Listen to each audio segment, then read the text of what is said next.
안녕하세요. 평화롭입니다. 오늘은 지극히 거룩하신 그리스도의 성체 성혈 대축일입니다. 여러분들 혹시 그리스도 성체 성혈 대축일 하면은 성경 내에서 떠오르는 장면 혹시 있으신가요? 맞아요. 여러분들이 생각하시는 바로 그 장면입니다. 최후의 만찬. 예수님께서는 잡히시던 날 밤에 제자들을 한 곳에 모으시고 빵과 포도주를 나누어 주시면서 말씀을 하세요. 이는 내 몸이다. 이는 내 피다.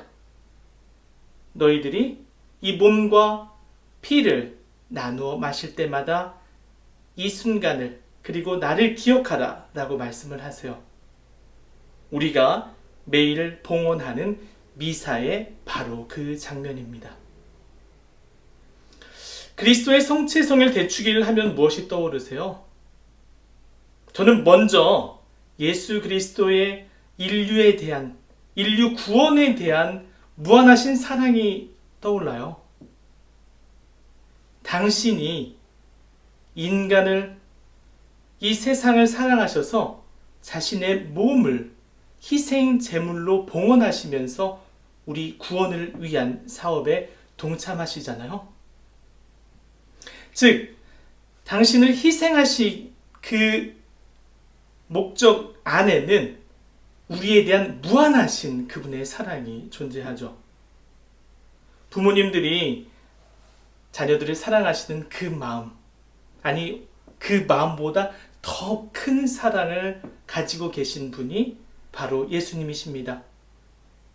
그렇기 때문에 자신의 몸과 피까지 우리에게 내주시잖아요.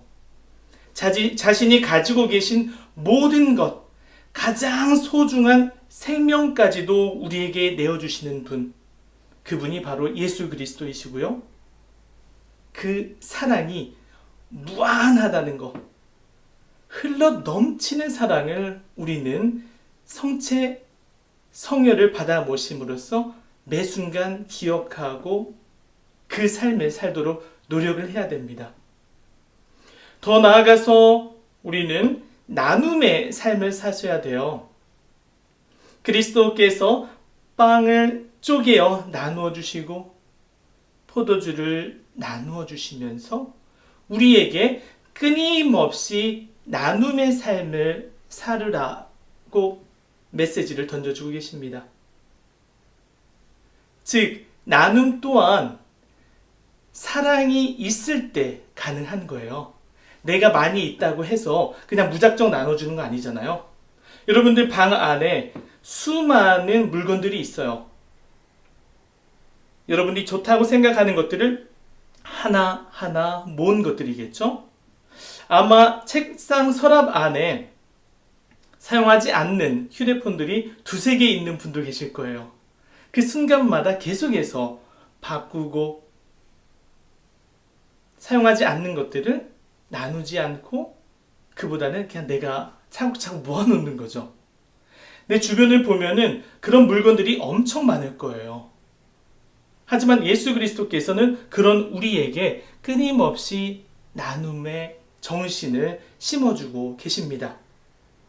성체 성사를 통해서 끊임없이 우리는 그분의 몸과 피를 먹고 마심으로써 그분의 나눔의 사랑에 동참하게 돼요.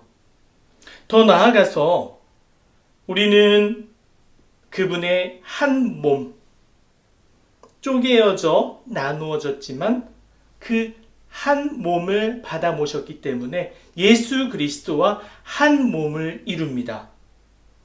다시 말해서 그 몸을 받아 모신 나뿐만이 아니라 다른 사람들까지도 예수 그리스도와 한 몸, 한 공동체를 이루게 되는 것이죠. 즉, 우리는 성체 성사에 참여함으로써 예수 그리스도의 일치애로 나아갑니다. 우리 각자는 서로 다른 지체를 가지고 있지만 한 빵을 나누어 먹었기 때문에 오늘 사도 바오로가 고린토인들에게 보내신 편지에서 말씀하셨듯이 우리는 그분의 사랑 안에서 한 몸을 이루게 되는 거죠. 더 나아가서 우리는 성체를 받아 모심으로써 예수 그리스도가 내 안에 계심을 끊임없이 마음으로 느껴야 될 거예요. 즉 그분께서 우리에게 오셨기 때문에 우리는 하나의 성전이 되는 거예요. 우리가 성당에 나아가서 끊임없이 감실 앞에 성체로 계신 예수 그리스도 앞에서 무릎을 꿇고 간절히 기도하잖아요. 성체를 받아 모신 예수 그리스도께서는 그 감실 안에도 계시지만 우리 안에도 계시다라는 것을 잊지 않으셨으면 좋겠어요. 즉 내가 바로 예수 그리스도를 모시고 살아가고 있는 하나의 작은 성전이 된다라는 것을 꼭 잊지 않으셨으면 좋겠습니다.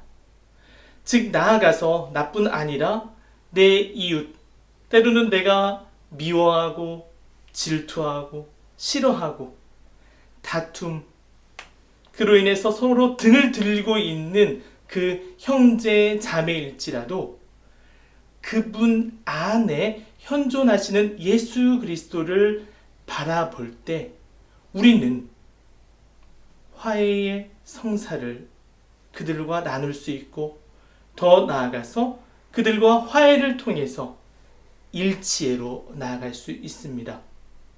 즉 그들 안에조차 비록 그들이 나에게는 원수일지라도 그리스도의 몸, 즉 예수 그리스도가 살아 계시고 현존하신다는 것을 우리가 바라볼 때 우리는 그분과 형제, 자매가 될 수 있어요. 그것을 바라볼 수 있는 눈은 어디에서 나오나요? 내 자신이 변화할 때 나와요. 내가 회개의 삶을 살아갈 때 그들 안에 현존하시는 예수 그리스도를 만날 수 있습니다. 하지만 내가 마음이 끊임없이 닫혀 있고 그들에 대한 질투와 미움, 시기로 끊임없이 마음이 어두움 안에 자리하고 있다고 한다면 그들 안에서 현존하시는 예수님을 바라볼 수가 없어요. 하지만 내가 변화되고 회개하고 뉘우치고 그들에게 사랑으로 나아갈 때 그들 안에 내가 가지고 있는 사랑을 나누고 실천할 때 우리는 바로 그들 안에서 용서와 화해의 삶, 일치의 삶을 살아가고 있는 거죠. 그래요. 오늘 신명기의 말씀은 우리에게 이스라엘 민족들이 에집트에서 탈출하고 난 후에 40년 동안 그 광야에서 어렵고 힘들게 지내면서 약속의 땅을 향해 나아가는 어떤 그 과정, 그리고 항상 약속의 땅에 나아가더라도 불구하고 항상 그들을 광야에서 이끌어 주셨던 야훼 하느님의 무한하신 사랑을 기억하라고 촉구하고 계세요. 그들이 에집트에서 종살이로 있을 때 얼마나 힘들었겠어요. 노예 상태로 있잖아요. 끊임없이 나아가서 일하고 채찍질 당하고 인간 대접 못 받고 거의 동물 취급 받으면서 차별을 받으면서 살아가고 있던 이스라엘 민족들에게 하느님께서는 모세라는 선지자를 선택을 하시고 그에게 약속의 땅, 즉 가나안 땅의 지도자로, 이 사람들을 이끌고 갈 지도자로 선택을 하십니다.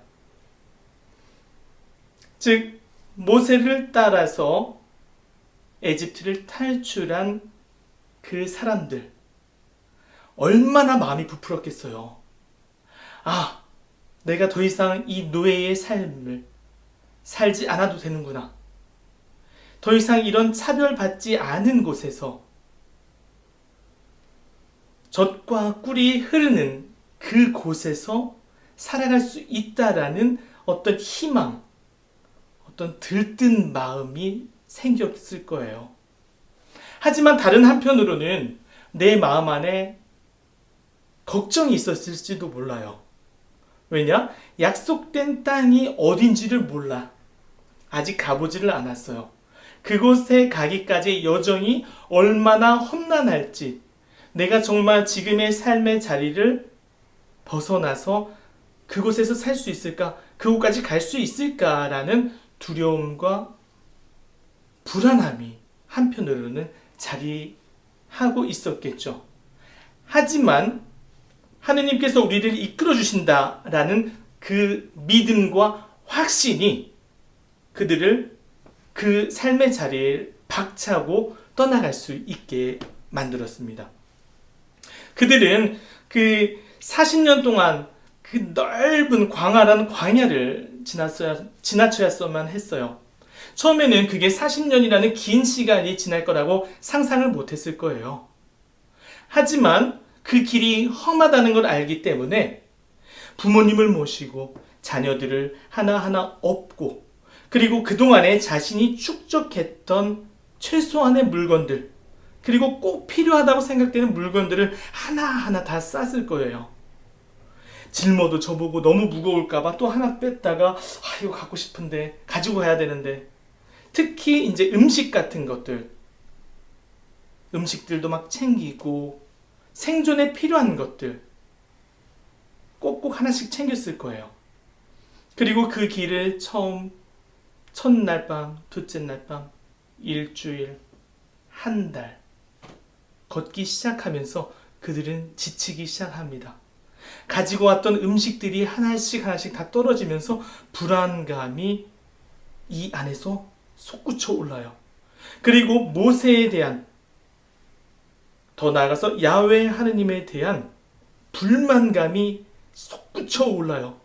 왜 나를 이집트 땅에서 불러내서 이 정말 아무것도 없는, 물도 없고 음식도 찾을 수 없는 이 광야에서 이렇게 헤매게 만드는가? 언제 우리가 약속의 땅에 도달합니까? 라고 불만을 터뜨려. 즉 그들은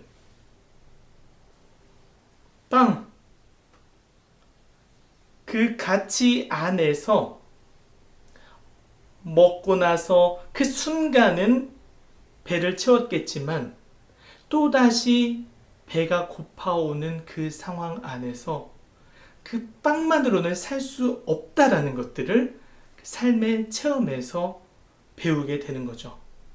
그리고 더 나아가서 예수님께서 주신 만나를 먹으면서 그들은 우리가 빵만으로는 살 수 없구나. 하지만 하느님의 말씀, 하느님께서 우리에게 주시는 희망, 그 사랑에 대한 갈증, 그 열망을 가지고 우리는 하루하루 힘든 상황 안에서도 불평하지 않고 희망을 가지고 나아갈 수 있구나를 깨닫게 되는 거예요.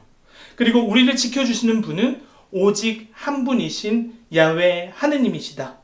그분의 말씀이 우리를 생명으로 이끌어 주신다라는 것들을 이제 직접 몸으로 체험을 하게 되죠. 그렇게 체험하기까지는 그들은 극한의 상황까지 왔어야 돼요. 처음에 내 것이 가진 것들이 있었고 인간의 의지로서 내가 갈 수 있다라고 생각하는 그 순간에는 우리는 야훼 하느님을 찾지 않죠. 왜냐? 내가 아직 힘이 있어. 내가 약속의 땅이 어딘지는 모르겠지만 거기까지 갈 수 있겠다라는 의지력이 있어요. 하지만 음식이 바닥나고 목마르고 옆에서 밥 줘, 엄마 나 배고파, 아빠 먹을 것 좀 주세요 라고 울부짖는 자녀들을 바라보는 그 순간 의지력까지 꺾이게 되죠. 마침내 찾는 분이 누구예요? 절대자이신 하느님을 찾게 되는 거죠. 약 20년 전으로 돌아가네요. 제가 지원기 때 이제 광야 체험, 혹은 무전여행이라는 것을 약 열흘 동안 하게 됐습니다. 우리 지원기, 청원기 기간 동안의 프로그램이에요. 그래서 처음에는 수도원에 들어와가지고 어린 마음에 20대 초반에 어린 마음에 수도원에 들어와서 형제들과 기쁘게 생활하고 기도 생활하고, 하지만 한편으로는 세상에 대한 그 갈증들이 있었거든요. 와, 열흘 동안 내가 수도원을 떠나서 어딘가를 향해 가는구나. 또 그런 갈증들이 있었어요. 그리고 그 기간에 사실 그 목적이 샌프란시스코의 순례자와 나그네와 같은 체험, 내가 가진 것 없이 열흘 동안 돌아다니면서 의지할 곳은 정말 하느님뿐이다라는 것을 체험하고, 더 나아가서 가난의 정신, 순례를 하면서 내 안에 함께 하시는 어떤 근본적인 하느님의 사랑을 체험하는 데 목적이 있는 것인데, 저는 그 순간에는 정말 좀 들떠 있었던 것 같아요. 한편으로는 열흘 동안 무엇을 먹을까, 어디서 잠을 잘까 걱정도 됐지만, 저는 모험심이 강한 청년이었기 때문에 그런 걱정보다는 좀 들떠 있었어요. 그리고 계획을 세우기 시작을 했죠. 황등이라는 전라북도 익산의 작은 시골 마을에서 태어나서 아직 다른 곳들을 구경을 못 해봤거든요. 다른 지역, 다른 지방을 구경을 못 해봤기 때문에 강원도를 한번 가보자라는 어떤 마음을 가지고 있었어요. 그리고 그 강원도를 향해서 한 발짝 한 발짝 걸어 나갔죠. 저는 그때 당시 1년 차였기 때문에 경험이 없었어요. 2년 차 청원자 형제들을 보니까 가방이 한결 가볍더라고요, 저보다. 근데 저는 속옷도 여러 장 챙기고, 주일 미사를 참여하기 위해서 좀 깔끔한 옷도 좀 챙기고, 음악도 좀 들어야지. 그때 당시 마이마이 이런 것도 좀 챙기고, 정말 필요 없는 잡동사니들을 다 챙겼던 것 같아요. 제 가방이 등산 가방이 그냥 꽉 찼어. 무거울 정도로. 그래도 저는 열흘 동안 버틸 수 있을 거라고 생각을 했어요. 그리고 그 첫 여정에 나아갔습니다. 처음에는 그냥 무작정 걷자라는 마음이었죠. 무작정 걷기도 하고, 학교 같은 데 가서, 그리고 휴게소 같은 데 가서 물로 배를 채우고, 그 순간에는 내가 구걸해야 되겠다. 사람들에게 좀 도와주세요 라고 말하기가 참 부끄럽고 쑥스럽더라고요. 히치하이킹을 하고 어디까지 가니까 좀 태워다 주세요, 이 말을 하기가 너무 창피하더라고요. 어떻게 보면 내 자신을 온전히 다 내려놓지 못한 상태인 거죠. 그렇게 어쩌어쩌 해서 결국에는 양수리라는 곳까지 도착을 했습니다. 한 끼도 못 먹은 상태였고요. 지나가는 차를 차다가 두세 번에 걸쳐서 그곳까지 도착을 했던 것 같아요. 걷기가 너무 지치니까 꾀가 나더라고요. 그래서 히치하이킹 한 20대가 지나가면 한 대 정도는 좀 세워주는 그런 어떤 한국의 인심도 좀 체험을 하고, 내 자신의 나약함도 체험을 하고, 하지만 그 내 자신을 내려놓기, 자존심을 꺾기까지는 오랜 시간이 필요했어요. 그 양수리라는 곳에 도착을 해서 잠잘 곳을 찾지를 못하니까 그냥 그 벤치에서 이렇게 하룻밤을 청하게 됐는데요. 새벽에 얼마나 모기가 뜯어대던지 온 몸이 다 그냥 모기 자국, 모기한테 물린 자국. 잠을 거의 못 잤죠. 새벽 2, 3시까지는 그 음악 듣고 이렇게 시간을 보내다가 잠깐 선잠이 들었을 때는 모기 때문에 또 여러 차례 깨고, 결국에는 새벽 5시에 뛰쳐나왔어요. 그 공원에서 뛰쳐나오고 그 주변을 돌아다니기 시작을 했습니다. 근데 저쪽에 작은 교회가 하나 보이더라고요. 혹시나 해서 교회 문을 열어봤더니 그 새벽 기도를 하기 위해서 미리 그 문을 열어놓은 상태였어요. 그리고 그 교회에 들어가서 몰래 뒤에서 이렇게 숨어서 쪽잠을 잤습니다. 한두 사람이 모여오기 시작을 하고 기도가 시작되니까 더 이상 그곳에 숨어있기가 미안하더라고요. 그래서 몰래 튀어나와서 또 끊임없이 강원도 쪽으로 걸었던 어떤 기억이 나요. 그 순간조차도 사실 구걸하고 음식 좀 주세요라고 말하기가 참 쉽지 않았어요. 약 한 이틀이 지나고 3일째가 됐던 그 순간에 그때 문을 두드려서 죄송한데 제가 무전여행하는 학생인데 라면이라도 한 끼 좀 끓여주시면 안 될까요? 제가 오랫동안 참 굶었습니다. 라고 겸손하게 청하게 되더라고요. 근데 그 할아버지께서 그 강원도 주문진 쪽이었는데요. 할아버지께서 기꺼이 내 방으로 들어와 저를 초대해 주시고 라면을 끓여 주시고 그리고 자신의 삶의 이야기도 쭉 나눠주시고 외롭게 혼자 사시는 어떤 할아버지였으셨는데 그 말씀을 나눠주시면서 사실 저도 참 죄송한 마음 한편으로는 그 따뜻한 그 할아버지의 사랑을 어떤 체험할 수 있었어요. 그리고 그쪽에서 이제 강원도 밑으로 내려가서 우여곡절 끝에 우리 5일 만에 만나는 첫 번째 집결지인 그 충북 괴산 청천이라는 어떤 마을에 도착을 하게 됐습니다. 그 마을에 도착을 하니까 그 형제들이 다 와 있잖아요. 각자 5일 동안 지방 곳곳으로 뿔뿔이 흩어졌던 형제들이 그 청천이라는 그 작은 성당, 그 공소에 모여가지고 있는데 그 형제들을 만나는 그 순간 얼마나 감동이 이렇게 북받쳐 오던지 너무 반갑더라고요. 그리고 그 형제들과 함께 한 자리에서 체험담을 나누고 가지고 왔던 음식들, 어떤 할아버지가 감자를 삶아주셨다고 그 감자를 꾸깃꾸깃 챙겨서 가지고 와서 형제들에게 나누어주는 모습, 어떤 형제는 고구마를 갖고 와, 어떤 형제는 옥수수, 어떤 형제는 빵 먹다 남은 부스러기, 과자, 그리고 뭐 다양한 음식들 형제들 가방에서 이렇게 주섬주섬 나오기 시작을 하더라고요. 허기진 음식을 그걸로 채우고 우리는 모여서 그동안에 하지 못했던 우리의 체험담을 나누기 시작을 했습니다. 그 체험담을 나누면서 그 가슴이 얼마나 뭉클하고 뜨겁던지 그 순간 어렵고 힘들었던 5일간의 체험, 그 어려웠던 순간들이 쫙 이렇게 스쳐 올라오더라고요. 좋은 체험이었지만 어렵고 힘들었던 순간들, 형제들 각자가 각자의 삶의 자리에서 특별한 하느님 체험을 하고 있었다는 것을 우리는 알고 있었습니다.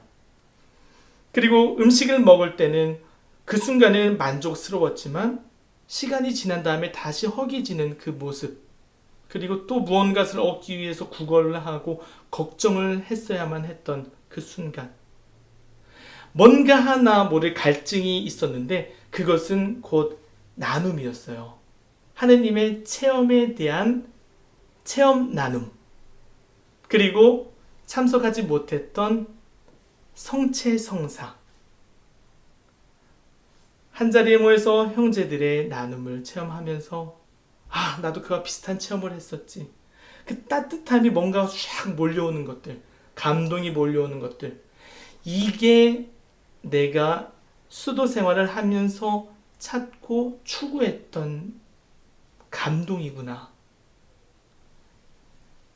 그리고 형제들이 그 나누어주는 작은 음식들을 먹고 마심으로써 형제애를 느끼게 되고 마침내 저녁 식사 전 한자리에 모여서 성체성사를 봉헌하면서 그 수호자 형제님께서 성체를 자르는 그 순간 느꼈던 그 감동, 성체와 성녀를 받아 모시고 내 안에 타올랐던 그 따뜻함, 예수 그리스도가 내 안에 살아 계시고 계시다라는 그것을 체험하는 그 순간, 5일간의 어려운 순간에 예수 그리스도께서 나와 함께 계셨고 나를 사랑으로 지금 이곳 청천이라는 곳, 충북 괴산 그 청천이라는 곳이었는데요.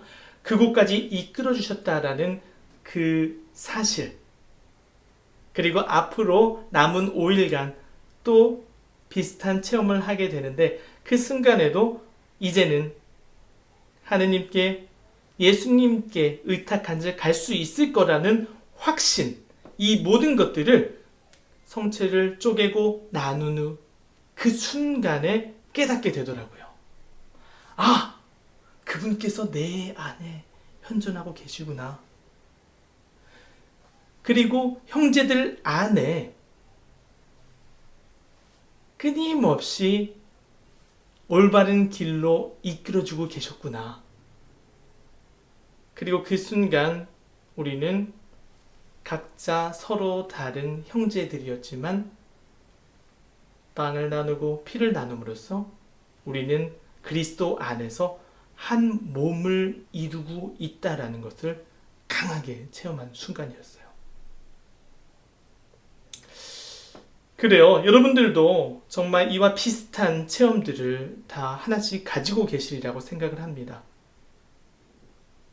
예수 그리스도가 내 안에 살아 숨쉬고 계시다라는 그 체험, 강렬한 체험들을 내가 삶이 메마르고 지칠 때, 영적으로 힘들 때 계속해서 끄집어내서 생활을 하셔야 돼요. 그 순간을 계속해서 느끼셔야 돼요. 그 체험이 나를 하느님의 사랑으로 더 이끌어주고요. 그 강한 체험이 나를 그분께 의지하고 하루하루 그분의 말씀, 그분의 성체를 양식으로 하루하루 살아갈 수 있는 큰 힘을 주신다라는 거 잊지 않으셨으면 좋겠어요. 여러분은 예수 그리스도가 내 안에서 숨쉬고 계시다라는 그 체험을 한 때가 있었습니까? 그렇다면 오늘 그리스도의 성체 성혈 대축일을 지내면서 기쁘게 열정을 가지고 온 사랑을 가지고 예수 그리스도를 내 작은 성전으로 모실 수 있으면 좋겠어요. 그러기 위해서 내 성전을 깨끗이 정돈하는 어떤 시간도 필요할 거예요.